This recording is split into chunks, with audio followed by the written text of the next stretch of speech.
to get Welcome, evening. everyone. Welcome back to day two to our Grow with Google program this week. I'm going to hand it back over to our presenter, Soleil.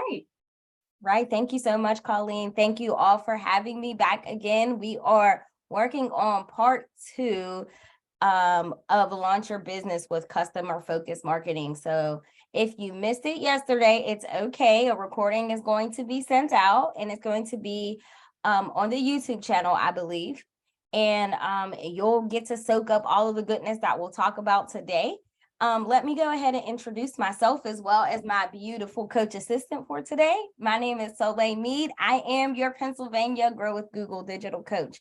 Proudly, I am also the owner of Soleil Branding Essentials, which is a full-service graphic web design and brand strategy agency that helps small businesses like yourself, nonprofits, community leaders, and individuals really bring their vision to life and set a solid brand foundation. I absolutely adore being able to have a hand in helping people grow their business and allow their visions and their dreams that they have to flourish. So I'm really happy to be able to do that in my role as your digital coach to help you with some digital skills to help your business, as well as my personal business. Vicky, who is my amazing coach assistant, has dropped all of my contact information as well as hers in the chat.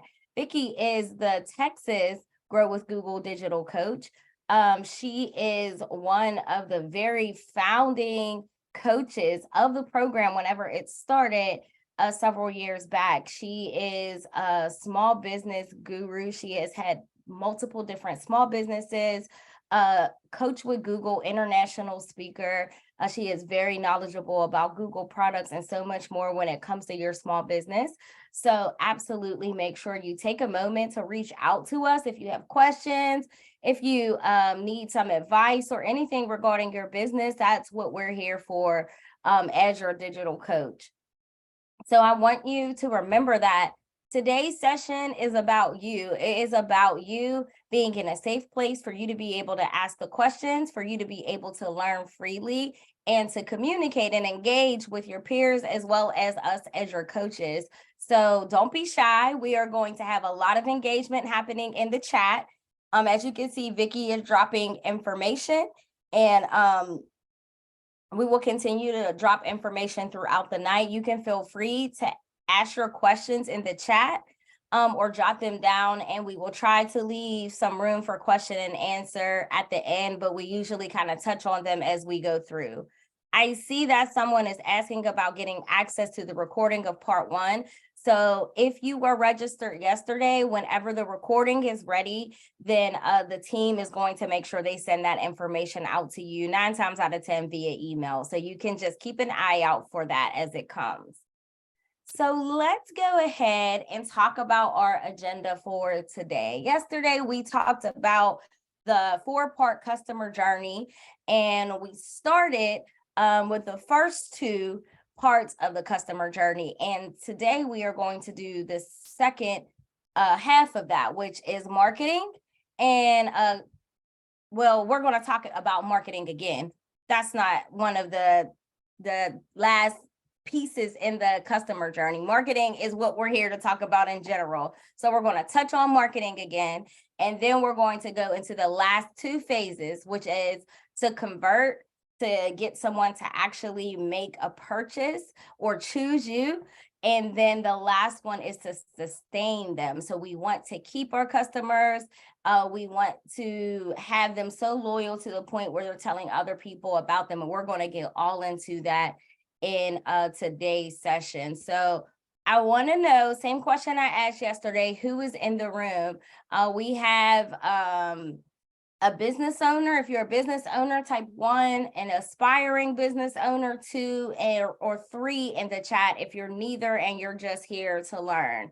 It helps us to kind of curate how we engage throughout the presentation. So we have some business owners and aspiring business owners. So that is great. And if anyone was in yesterday's session and you want to drop anything that you learned or one of your favorite parts from yesterday, go ahead and drop that in the chat. we would love to hear about it. So let's go ahead and jump in, and we are going to start with marketing, and we're going to do a marketing recap. Yesterday, our big quote was about how our business is supposed to create meaning for people. And we had a dialogue about how your business created meaning. But today's quote is by Brian Eisenberg, and it says, it's much easier to double your business by doubling your conversion rate than doubling your traffic.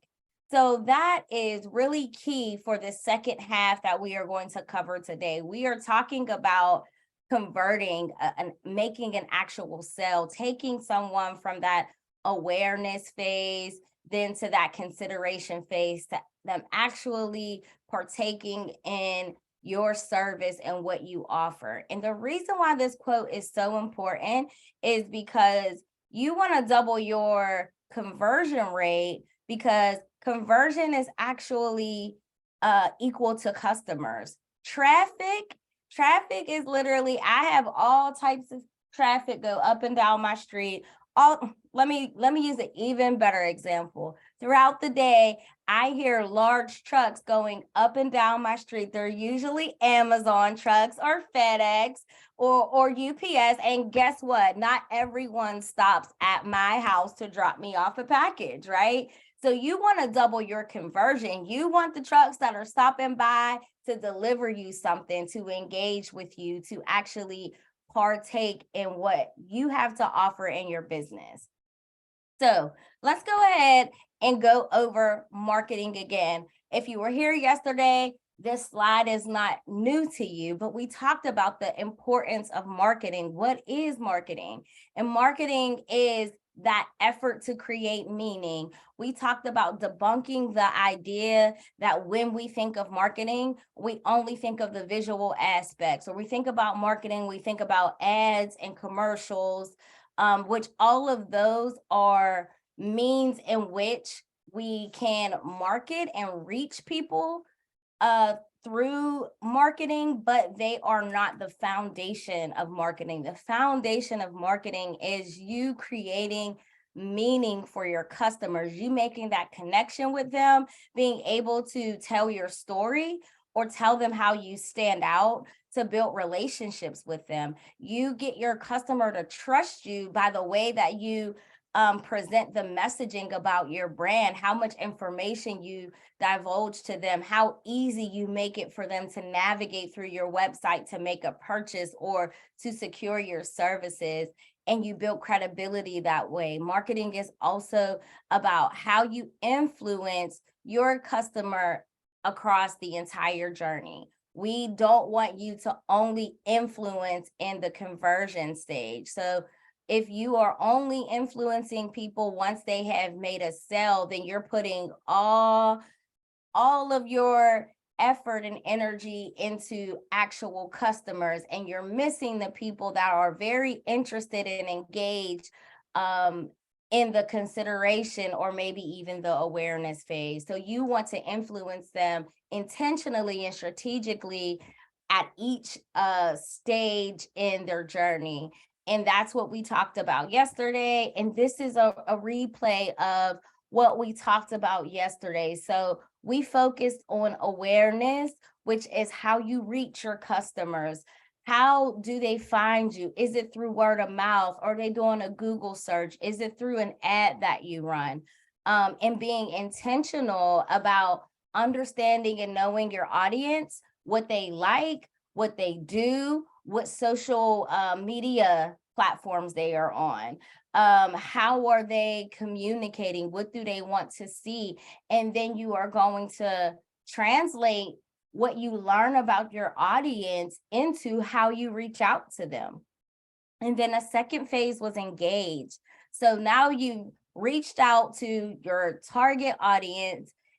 Yesterday, we built a customer persona. So now you're attracting the very persona of the customer that you want to engage in your brand. And now you are pulling them into consideration phase. So now they've heard about you and they've made it to your website or they made it to your social media page. Now, how do you engage with them? How do they find answers? How do they find out that you're different than the next marketing company? How do they get all their questions that they have about their products answered? And that's what we covered yesterday. Now, today we are going to do these last two stages of the customer journey. So we like to call stage 3 the purchase stage. This is where they're purchasing whatever you are selling, whether it be a good or a service. This is where they go from I'm thinking about buying to I am now a customer of this brand. And then lastly, we're going to talk about advocacy, which is so important. How do you sustain your customers? How do you keep them loyal? How do you get them to a place where they are organically telling their friends and neighbors and whoever else they know about your product, where they're making a social post about what they purchased from you without you even asking? And that's what we're going to get in and cover today. So let's go ahead and talk about Tracy and Danny of Wicked Good Cupcakes. I love their story a lot, and I'm just going to read through it a little bit for you all. Vicky is going to drop the link to their website so you can check them out. She already has done that because she's amazing. So you can check them out on your own time. But let me talk to you a little bit about Tracy and Danny. They are a mother-daughter team that has started Wicked Good Cupcakes. So in 2010, they took some cake decorating classes, and then their passion became their business, and they opened their first store in 2011. So boom, we know how that happens, right? A lot of us on here are business owners. We took some classes because we were interested in it, passionate about it. We loved it. And then in a year, they opened their first store. Their reputation had grew and they received hundreds of shipping requests. But the problem was they couldn't find a way to ship cupcakes and make sure that they maintained the quality that they wanted their cupcakes to have. So then they came up with this bright idea, cupcakes in a mason jar. So then they would fill the layers of cake in the frosting and the fillings, and that way the cupcake would stay fresh for 10 days without refrigeration, and they could easily ship them. So news spread about Wicked Good Cupcakes, and in April of 2013, Tracy and Danny debuted their product on Shark Tank in front of 10 million viewers. And their Wicked Good Cupcakes became the go-to site to buy unique baked goods. That is their marketing story. Even in me reading that, it kind of takes us as a potential customer, as a listener on a journey. We hear their purpose, and we heard their passion. We were able to witness their success and their innovation by solving their problem of responding to the shipping request, and then able to connect to say, wow, well, if they made it on Shark Tank and now they're like the go-to people, then I want to try what they have. We're going to talk about them throughout today's workshop. So as you can see in this beautiful picture, you see these nice cupcakes. I would love to have one right now, layered here in these mason jars. So what happened here is they were in a place where they had to take their business to new heights. I want us to remember something very important, because remember, we are focusing in and preparing to focus in on the conversion stage. You have to be very aware of your brand, and you have to listen. We talked a little bit about that yesterday. How are you listening and learning from your customers? Wicked Good Cupcakes is a great example. Their customer said, you know, I am getting jealous by seeing these amazing cupcakes you make in your store, but I live several states away from you. You need to ship this. And they receive hundreds of requests for that. And then instead of them just continuing to put out a new specialty cupcake every week, they decided that I need to hear what my customers are asking for and deliver a solution. That is strong marketing. So let's go ahead and talk about the convert stage and how we pave the way for someone to actually purchase from us. So in this stage, you are wanting your leads, your potential customers, to actually become actual customers. To move someone from a lead or a prospect to a paying customer is what we call conversion. So Vicky dropped this in the chat, and I want you all to answer it early on. And don't be embarrassed if you don't have a marketing strategy or anything. That is why we're here today. So if you have created a marketing strategy for the conversion phase, this would look like, I know I want to move someone from thinking about my product to actually buying my product. And these are the marketing tactics. This is the strategy that I am going to take to do this. If you have a strategy for this conversion phase, I want you to type 1 for yes and 2 for no. If you type 1 for yes, please share your strategy or any tips that you have in being intentional about creating a marketing strategy around this specific phase. And I'm just going to stay here for just a couple of moments because, ladies, this is how we become game changers in our industry. And I know I'm a small business owner just like you are. I just got finished telling Colleen how it can be so hard. And even myself, I fall into the place where, as a business owner, I am working my business so much and trying to grow it that sometimes the back end stuff that I need to do, I don't take care of. But like what we're focusing on here is pivotal because that's a game changer for you. It's okay to have an overall marketing strategy, which might be very kind of base level. Like, I want to be on more social media platforms and I want to gain more followers and do more reels and Instagram videos. And that's great. But like, to create a marketing plan for your actual customers, those are the things that you will see actual fruit from your energy and putting into that. So I really encourage you all to kind of get into that. So let's move on and talk about this conversion stage a little bit more. So whenever you are converting your customers, you need to figure out who are the ones that are most likely to actually become customers. And you do this by identifying their actions that lead to this conversion. And then once you can identify your key customer actions, now you put out call to actions and marketing messages that speak directly to them. So then you're automatically moving in a direction to seal the deal with them. So let's look at I think this is Wicked Good Cupcakes again. It is. So let's look at some actions. These are the key actions that I just talked about. You want to know what it is that the people that are visiting your website or your social media page, wherever you are present at marketing your business, what are they doing? So here are some. Signing up for your email list. Are they completing a form? If you have like a brochure or a one pager about your brand, or if you have a video about how we got started, are they watching your video?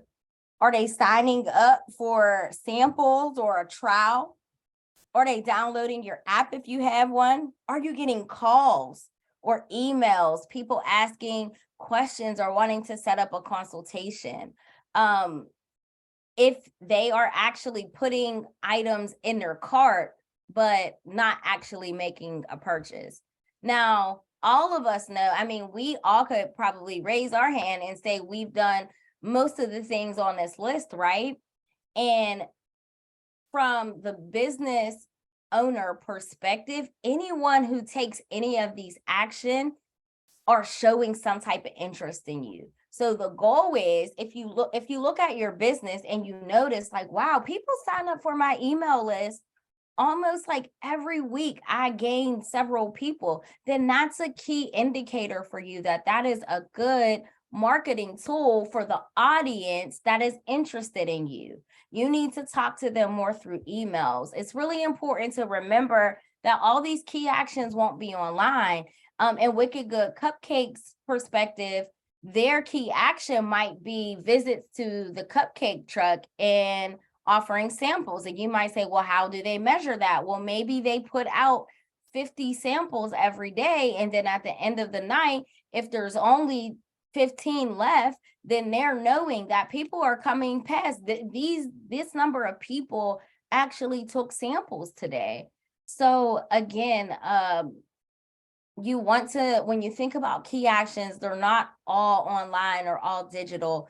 They might be, people who stop into your shop and ask questions. It might be someone who downloads your brochure, or you send them your brochure at a networking event. So just keep your mind open, but you want to really think about your business and think about what customer actions are going to help you identify those people who are ready to actually become one of your customers. So let's talk about call to actions. So now you have identified a couple of key actions. So now from that business owner standpoint, and yesterday I talked about the fact that a lot of us do wear multiple hats in our businesses. So we're the CEO, but we're also the branding specialist, right? We run our own marketing. And if that's the case, then now that you know the key actions that you're focusing on, now you want to create call to actions for those. So let's go back to Wicked Good Cupcakes. So what they did, they sent coupons to people who abandoned their shopping carts. That's usually an easy one to take care of if you have a website and you sell through your shop. There's usually something that you can set up to send a special message or a coupon or a discount because someone has abandoned their cart. Vicki and I joke about this every time we do these workshops, and we talk about some of our favorite places where we sell, like Sephora, or we like Chick-fil-A. And if Sephora sends me a coupon, 9 times out of 10, I end up on the app, and I end up, going ahead and closing out that nice cart that I have. So again, the same type of tactics that your favorite brands use, think about how that would be utilized in your own brand. Would it be effective? Do you have the resources to try it? You can also do things like send an invitation to only like special content, or like a VIP type of event that's for new customers. Just get creative, but call them to some type of action. Sign up for our VIP event, or sign up for our customers and new customers networking mixer. Whatever that is, you want to provide something that's value added to your potential customer.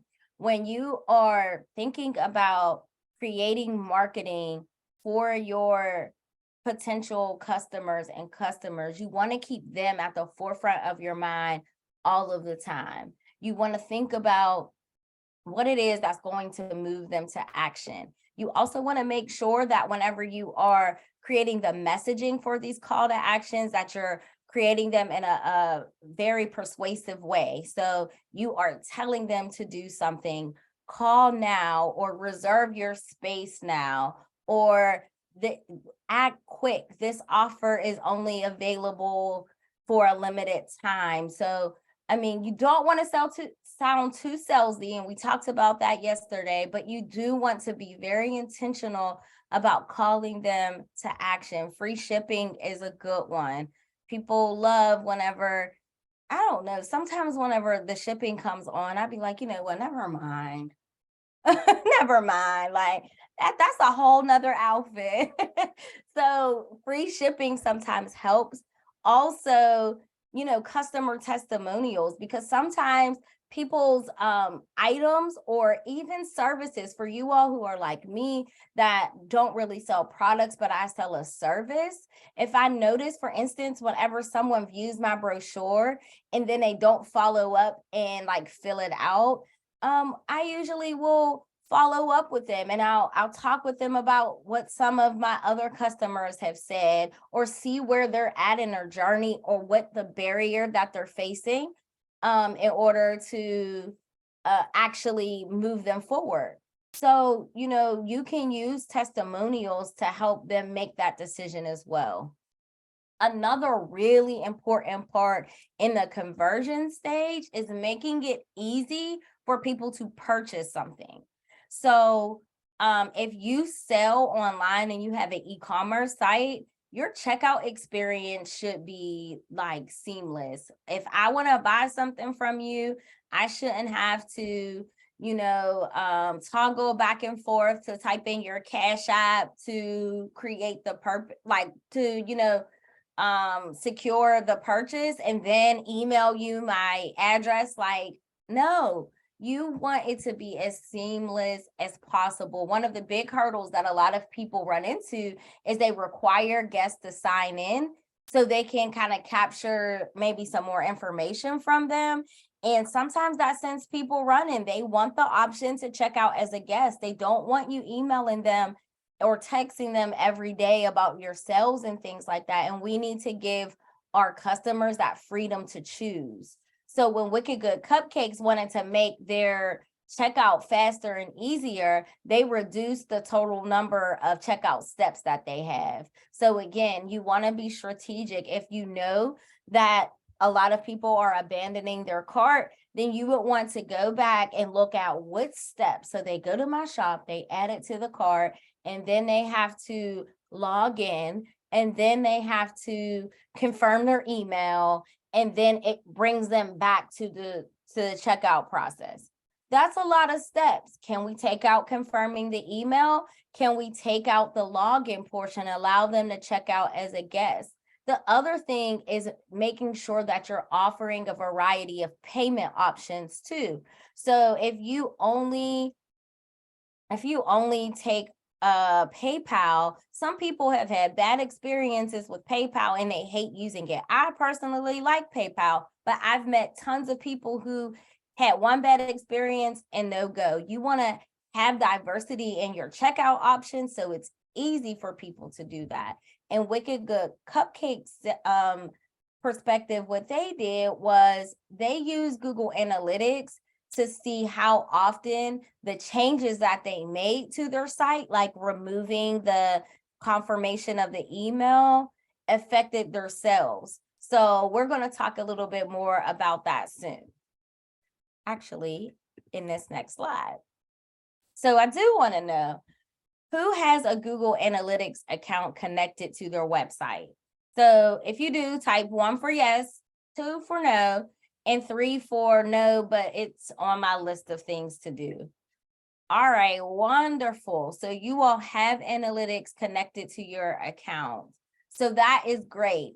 Now, here is where everything changes for us, because I am going to do my best to be relatable to you all, because I get it. We talked about it yesterday about whenever we're ready to start our business, there's like 3 areas of focus that we're sure of. I know how to get my product going. I know how to get it manufactured, and I know how to make it, but I don't know how to market it. I don't know how to run the back end financial part of it. There's always some parts of the business that we don't know. Now, going from that piece, a lot of times when there's parts that we don't know, we have different mentors. Like I look to Vicky a lot whenever it comes to, the experience that she has in business and running business and being in the industry. And sometimes when you do that, a lot of people lean on me, and people might say things like, well, you need to set up analytics. And you're like, okay. And you're taking notes, set up analytics. What else do I need to do? And people are, you're picking their brain or sharing their knowledge, and then you go back and you do it.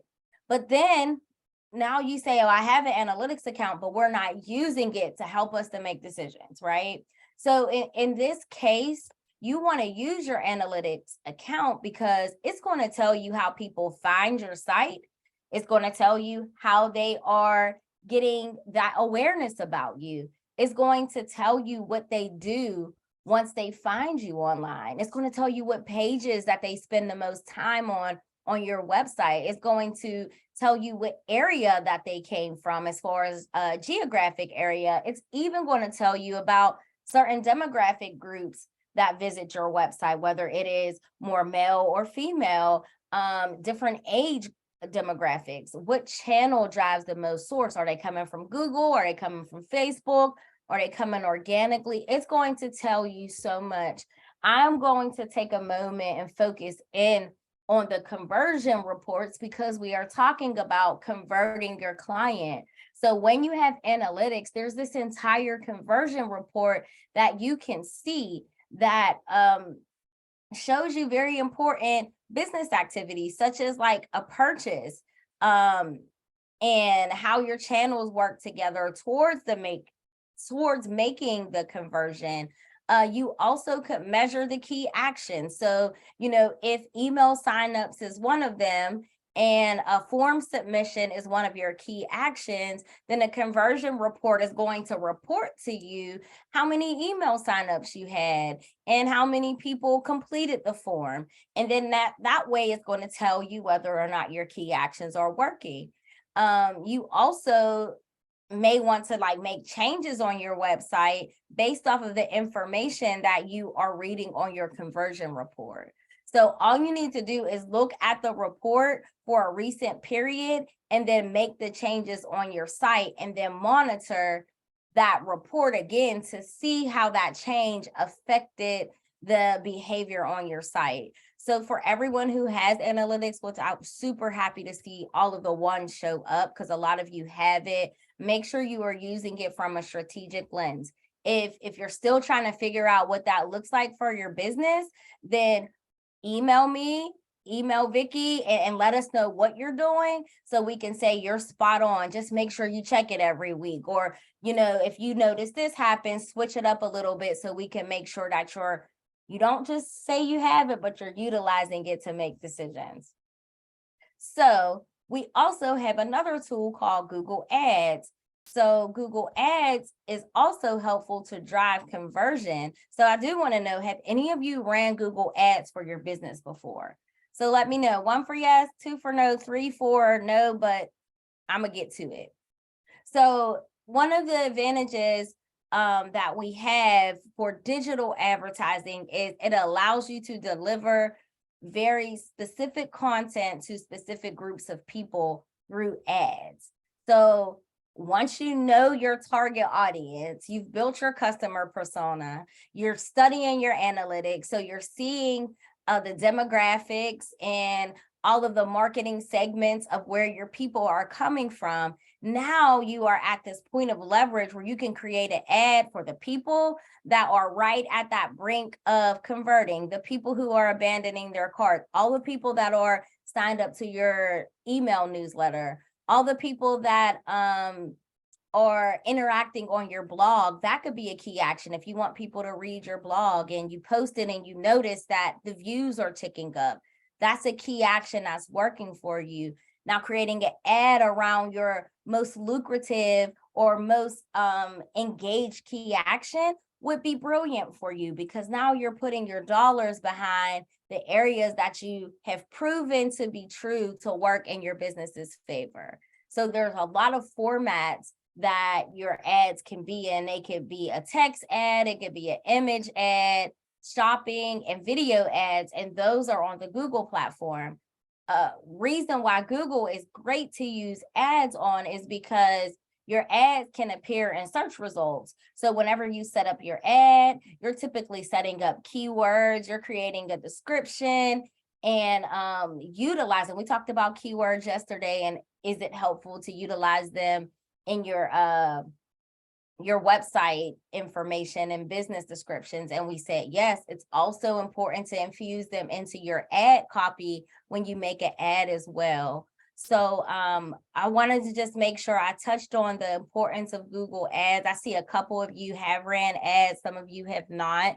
So I definitely would say look into that more and utilize these tools to really help you convert people once you recognize those key actions. So I'm going to pause right here and I'm going to ask for you all to join me in the chat and talk to me. Like, what are some key actions that you can take for your business when it comes to conversion? Like, what key actions are you going to look at? Is it someone signing up for a free 15-minute consultation? Is it them signing up for your email newsletter? Is the key action them joining your Facebook group? Or maybe you have a monthly networking event for small business owners. Is the key action connected to that? What are some key actions that you are going to use for your business? So hopefully you aren't responding to me in the chat because some of you all are writing them down, but please make your comprehensive list, and that is going to navigate you along the journey. I see Tiffany said that she wants people to download their pricing guide. Having key actions on your online, like on your website, is everything, because depending on where you place that button for them to download it at, or even depending on what service that you use for them to even view the pricing guide, you're going to be able to pick up analytics on how often someone is visiting that particular page. Now, if you want to be really savvy, you can put it on a page maybe all by itself, or on a page that you want to draw maybe more attention to or gets a lot of traction. So then that way you can kind of fine tune that everyone that is downloading the pricing guide is coming literally to this page just to download the guide. The reason why I say that is, say you put download our pricing guide on your homepage, and your homepage has a ton of other information and videos about your business, then your numbers or your perspective on how many people really visited the homepage to view your video versus your pricing guide might shift. But if you put the pricing guide on a specific page by itself, all of your analytics and data that you'll collect from that will be completely pure. Letitia said that she wants people to do a strategy call and lead magnets. That's amazing. So keep them coming, keep your list going, and absolutely follow some of the things that we touched on within this conversion stage. Use your analytics in your favor. If you have the capital to be able to run an ad after you've done your research and you're able to pinpoint the people who are taking the key actions. So we covered a lot in the conversion stage. So at this point, if anyone has any questions, you could drop them in the chat. Vicky and I will glance down at them and answer them as they go. But for our last 15-20 minutes or so, we are going to go into our final stage of the journey, which is one of my favorite stages.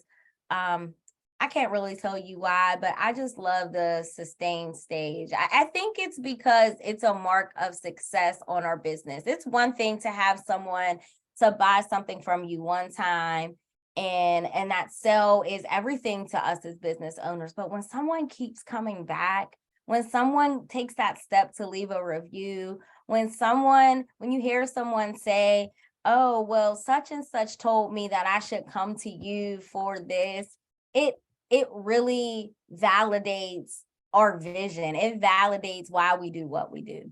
So let's go ahead and move into the sustain area. So this area we like to call the final stage of this, the advocacy stage. This is where you are giving your customers more to purchase and making their experience an unforgettable one so they can continue to come back and you can earn their loyalty. Loyal customers think of your brands over all others. If I want a chicken sandwich, I am going to think about Chick-fil-A before I think of anywhere else, because that is one of my favorite brands. So again, and it's so funny because Vicky's about to drop some information in the chat and I'm talking about Chick-fil-A still. But again, and I'm talking about Sephora because I talked about Sephora earlier. When you are committed to a brand, you become the first thing they think about. And that's where you want to stay at. It helps them to promote your brand and your products to people they know, organically allows you to reach new customers. So the question that Vicky dropped in the chat is, how many of you all have been involved in a loyalty program? And let us know in the chat. Someone says airline miles. Okay. Vicky said Sephora and Kendra Scott. Wawa. Okay, Wawa, because you get rewards from Wawa. Yes, yes. Airline and Wawa. Yep. ShopRite. Okay. Duncan, yes. Yes, Colleen. I tried to go there today. My app wasn't working. I couldn't get offers and rewards. I was sad. I was sad.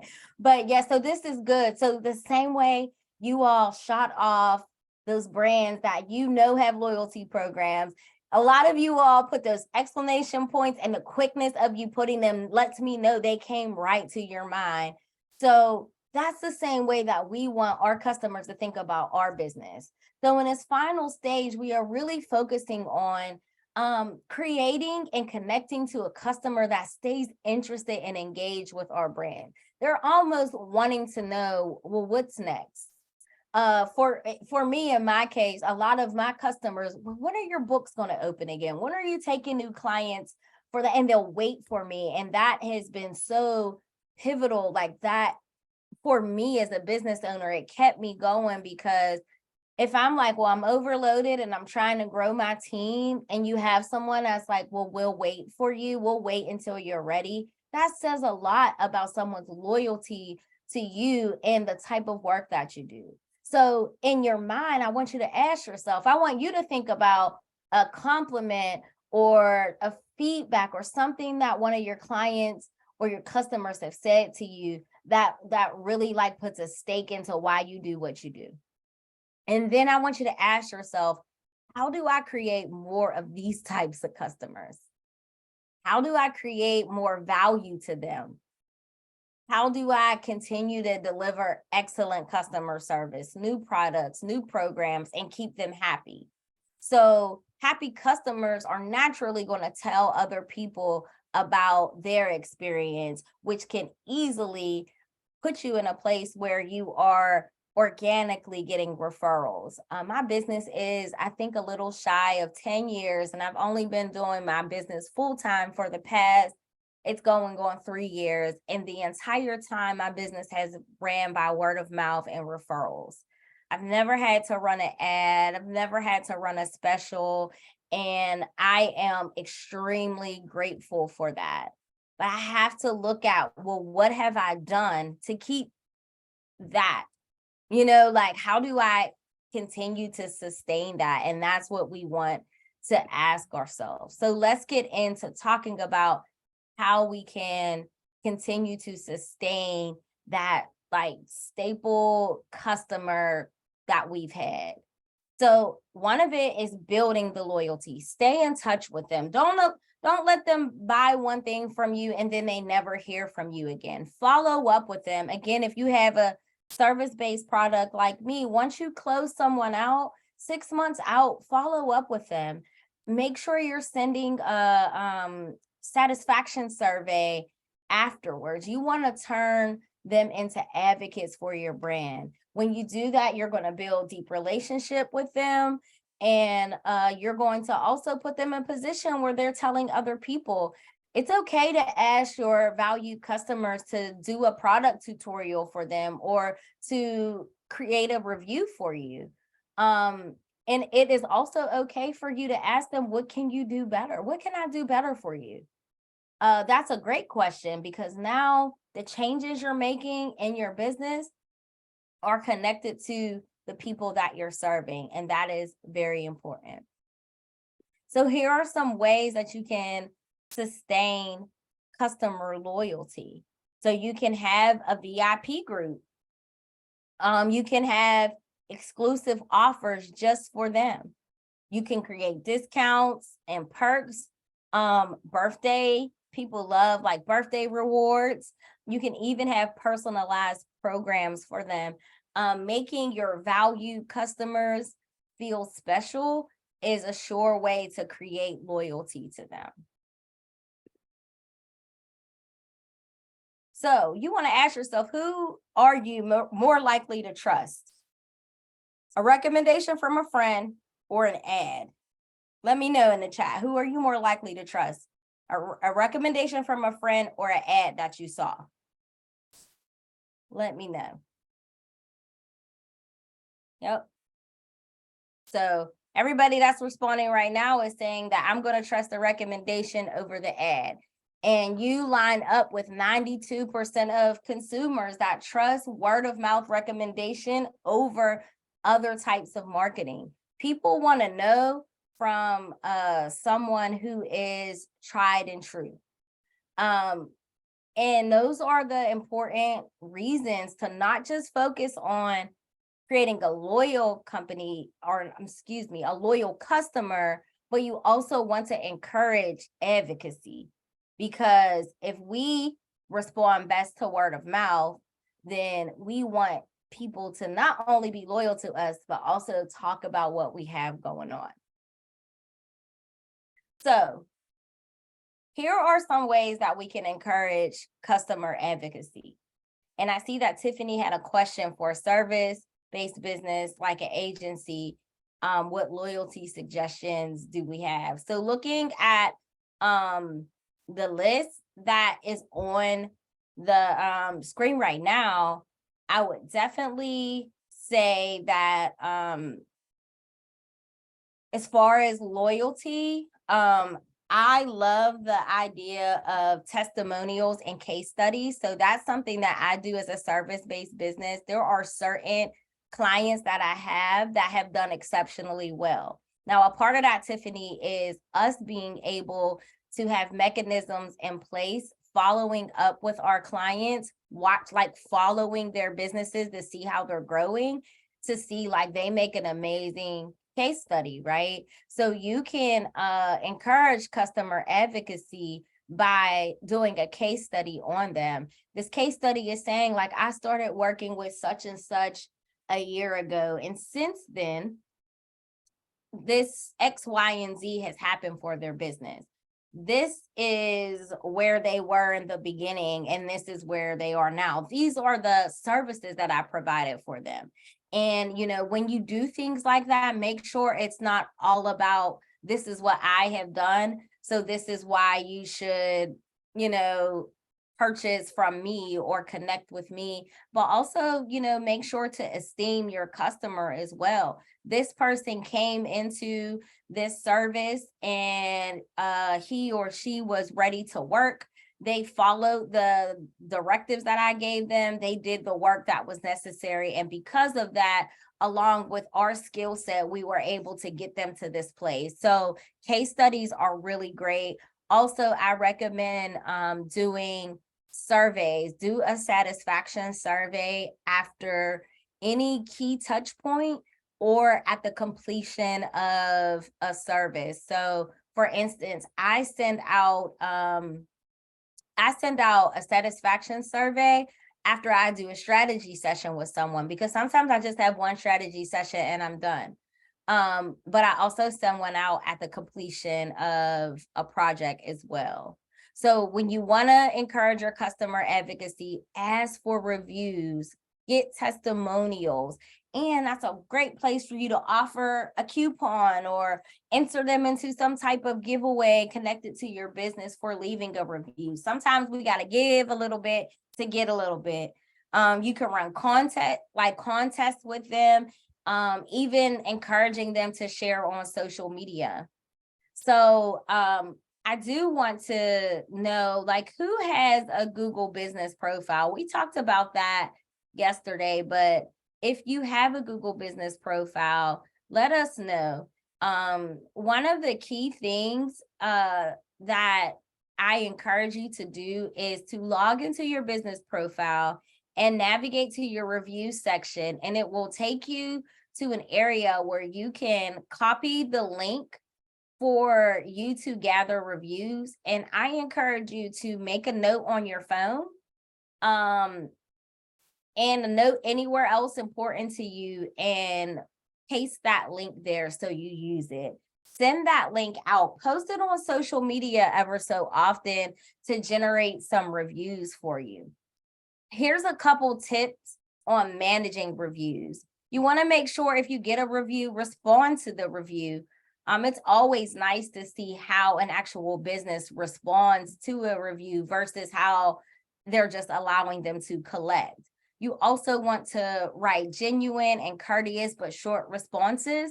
Share your point of view and your solution and offer thanks, and avoid offering incentives or advertisement. If you get a negative review, do not ignore it. Make sure that you show up and respond well to it because your other potential viewers are watching. So I want to go ahead and talk about who could be an advocate, because you all might be thinking like, okay, well, brand advocates are my customers, and we focused a lot on that. But brand advocates could also be employees, partners, or vendors. So maybe you work with another agency in order to deliver the service that your agency provides. They can be an advocate for you. Maybe it's your employees. A lot of my employees or contractors that I work with send me work all of the time because they're an advocate for the work that they do with me and the work that I do. You also have influencers and affiliates. So you have paid influencers and affiliates who typically have influence among your target market, and they're able to share your brand. And typically they're paid to recommend your brand through social media. So that's also another way that you can secure an advocate. I do want to encourage you to make a list of who may be some good brand advocates for you right now. And then here are some other tools that you can use for advocacy. So how do you identify people ready for one of your advocacy programs? So analytics might tell you, because again, that behavior that you're monitoring. You also might have a CRM, which is a customer relationship management software.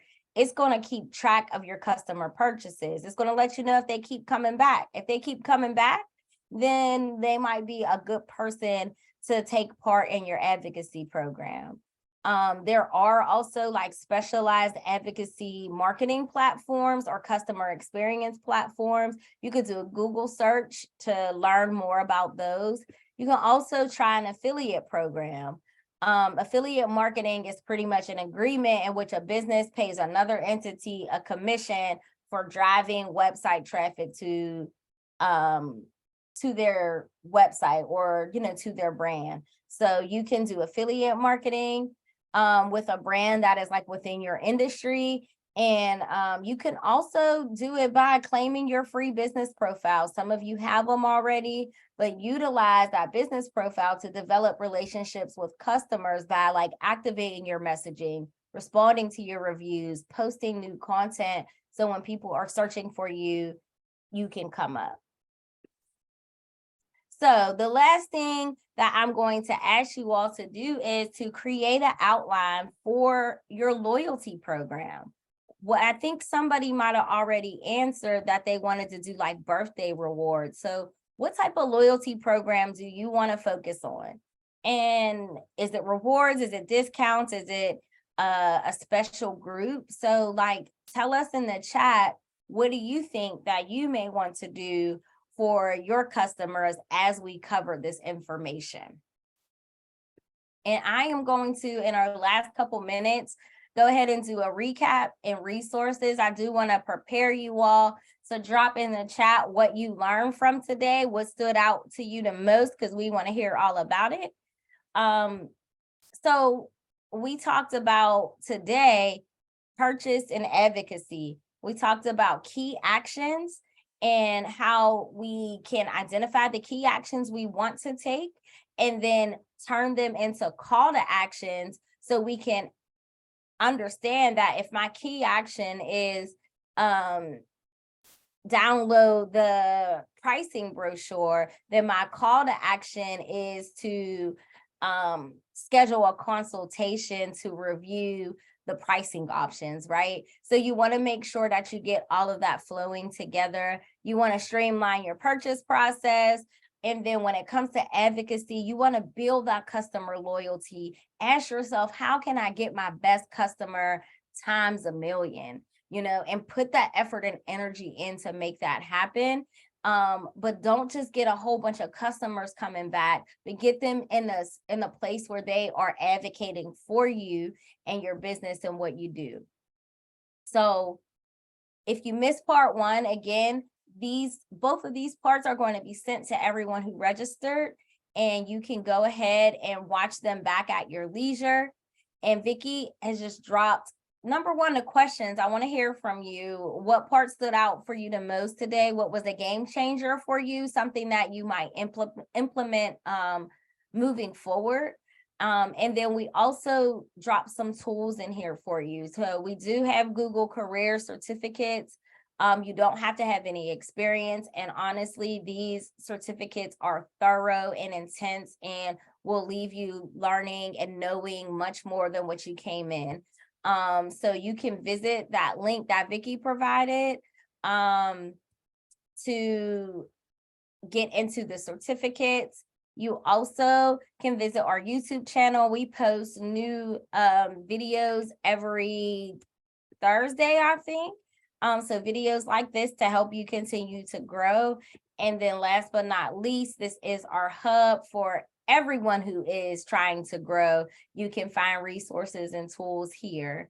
And last but not least, we have a survey at Google that you can complete to go ahead and pick Pennsylvania.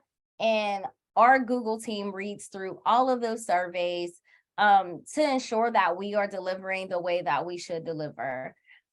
So I also have a very short survey because, again, this is how I create loyalty with you all as my learners. That's how I help sustain and keep the connection open. If you create this short survey, I'm sorry, not create it, but complete this short survey, then I will generate a free QR code for you and your business and enter you into our monthly giveaway. It only takes a couple minutes to complete. So that is all that I have for you all. It is 7:01. I'm going to take it back over to Colleen. I believe we answered the questions that were in the chat. And if you have any additional questions, you always can feel free to reach out to me directly, and I would love to answer your questions. Thank you for being engaged today. Vicki, thank you for assisting. And Colleen, thanks for having me. Vicki, you need something? Oh, Vicki needs some mute. There you go. Just trying to. Okay, great. I was like, I can't unmute. So I got bumped out. I think I hit something when I was grabbing a chat thing. Grab the chat because I can't. Okay. I'm I'll get it missing right half now. of it. Okay, thanks. Well, thanks everyone so much for sticking with us, especially those of you who were here for both days. As always, We Back East is here to support you as a small business owner. Our programs are open to everyone, men and women, even though we are a gender-focused organization.